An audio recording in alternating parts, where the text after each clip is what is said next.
আমি আজকে দুপুরে রান্না নিয়ে চলে এলাম তোমাদের সামনে। একটা রান্নার ভিডিও নিয়ে এলাম। আজকে যেহেতু শনিবার কি কি রান্না করেছি চলো দেখি।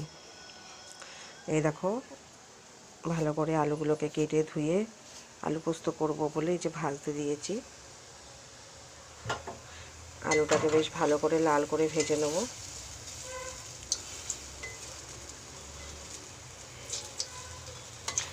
আলু ভাজতে দিয়ে আমি এদিকে পোস্তটা বেটে নিই। পোস্ত আর কাঁচা লঙ্কা বেটে নিই।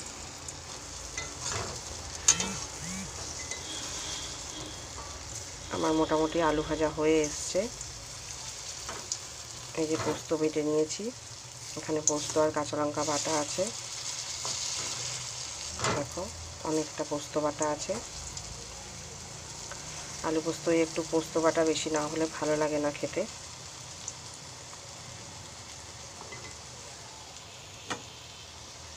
এবার পোস্ত বাটাটা আলু ভাজার মধ্যে দিয়ে দেব। দেখো, অনেকটা পোস্ত বাটা আলু ভাজার মধ্যে দিয়ে দিয়েছি। এবার এটা দিয়ে ভালো করে ভাজা ভাজা করব।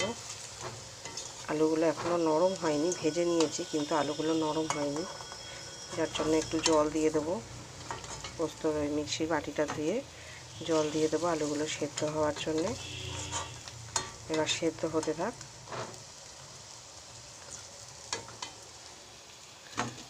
এই যে আমার আলু সেদ্ধ হয়ে এসছে, দেখো ভাজা ভাজা হয়ে গেছে। এই দেখো আলু পোস্ত রেডি।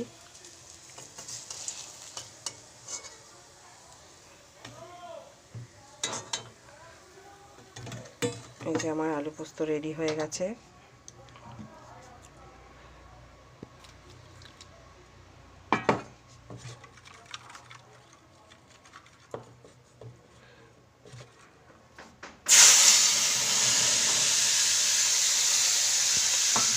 শুকনো শুকনো করে ভাজা ভাজা করে নিয়েছি।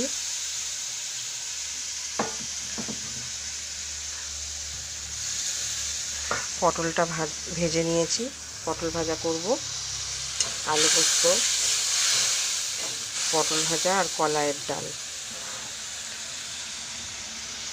কে কে কলাইয়ের ডাল খেতে ভালোবাসো বলো, কারণ ঘটিরাই দেখি আলু পোস্ত আর কলাইয়ের ডাল ভালোবাসে। কলাইয়ের ডালটা আমার খুব একটা পছন্দ হয় না, কিন্তু আলু পোস্তটা ভালো লাগে।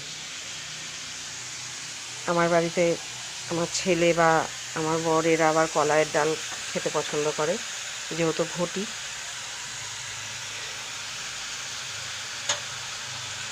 এ দেখো, কলাইয়ের ডালও আমার হয়ে গেছে।